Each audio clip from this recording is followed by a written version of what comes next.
Saya heran, Badan Kesehatan Dunia sudah menetapkan COVID-19 ini pandemi global. Penyebarannya sangat cepat, dari manusia ke manusia. Karena itu berkumpul bahaya, jadi sebab penularan. Pemerintah juga sudah mengeluarkan seruan, himbauan, bahkan larangan berkumpul untuk keselamatan kita semua. Para ulama dari lembaga-lembaga fatwa di seluruh dunia Islam, Arab Saudi, Mesir, Jordan, Malaysia, Maroko, Yaman, Emirat, Tunisia, Jazair, bahkan kita juga, Majelis Ulama Indonesia, sudah mengeluarkan fatwa. Lebih dari itu, para tokoh umat juga sudah bersuara, meminta untuk kita mentaati seruan pemerintah. Tapi sampai hari ini, masih banyak yang tidak mengindahkan dalil-dalil Al-Quran dan hadis yang disampaikan para ulama, mereka abaikan. Kita ini tidak boleh takut corona, takut itu kepada Allah. Urusan hidup mati itu takdir Allah. Pak, yang memerintahkan kita untuk menghindarkan mudarat itu Allah dan Rasulullah. Dalam Al-Baqarah 195, wala tulqu bi aidikum ila tahlukah. Jangan menjatuhkan dirimu ke dalam kebinasaan. Dalam An-Nisa 71, ya ayyuhalladzina amanu khudhu hidrakum. Wahai orang beriman, bersiaplah kalian. Jadi kalau bertempur itu ambil senjata, pakai pelindung. Karena itu Nabi maju ke medan tempur itu pakai pedang, perisai, baju besi. Beliau pakai migfar, itu topi baja, untuk melindungi dari musuh. Apakah itu artinya Nabi kurang tawakal, takut kepada manusia, melebihi takut kepada Allah? Kan tidak. Saat hijrah kalau kita lihat, Nabi juga perginya diam-diam, tengah malam, lewat jalan yang tidak biasa, supaya tidak ketahuan orang Quraisy, supaya nggak ketangkap. Apa itu artinya Nabi penakut? Pada saat penyakit menular, kata Nabi, firro minal majzum, firoroka minal asad. Hindari orang yang kena penyakit menular seperti engkau menghindari seekor singa. Jadi menghindarkan diri dari kebinasaan, dari penyakit, berikhtiar menghindar dari wabah, itu adalah perintah agama. Ada lagi yang bilang, tapi kan kita wajib makmurkan masjid, sholat berjamaah di masjid.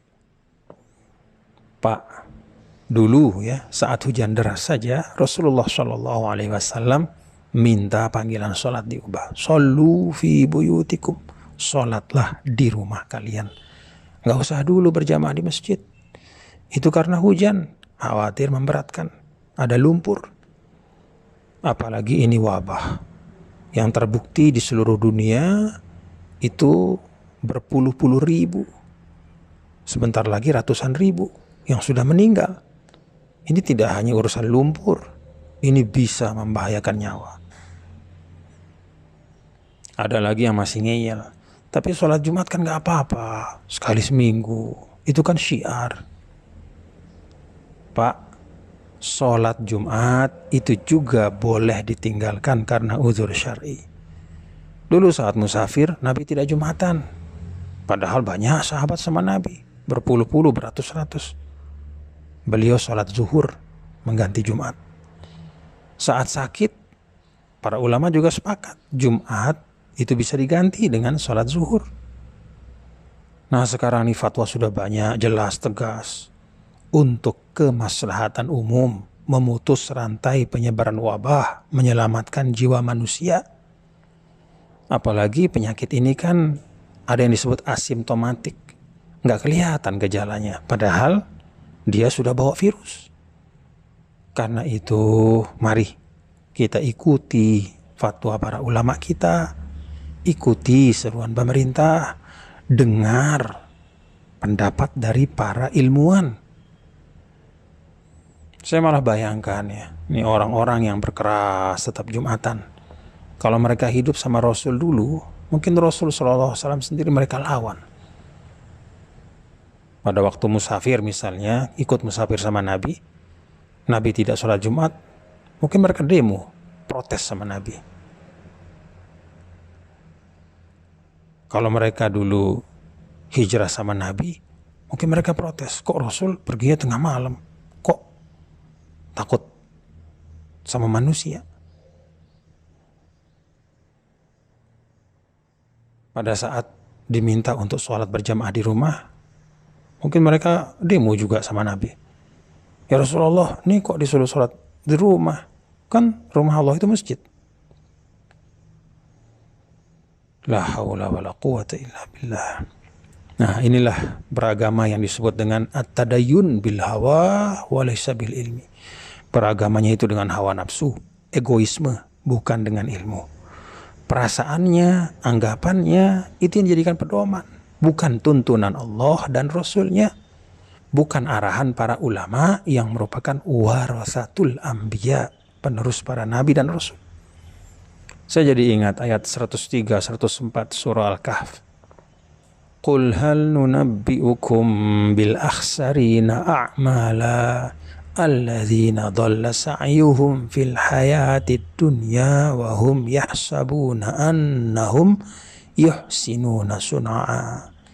Katakanlah wahai Muhammad, apakah perlu kami beritahu orang-orang yang paling merugi? Itulah orang-orang yang sia-sia perbuatan mereka, padahal mereka menyangka mereka sudah berbuat yang sebaik-baiknya.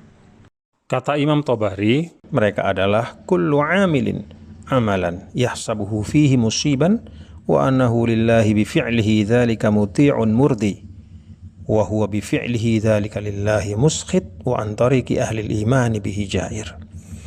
Orang yang beramal dengan amal yang mereka sangka tepat dan dengan itu menjadi orang yang taat dan mendapat ridha Allah, padahal pekerjaannya membuat Allah murka dan jauh dari jalan orang beriman. Mari kita taati fatwa para ulama kita, ikuti seruan pemerintah, simak kata para ilmuwan sebagai ikhtiar. Semoga wabah ini segera berlalu dari tengah-tengah kita.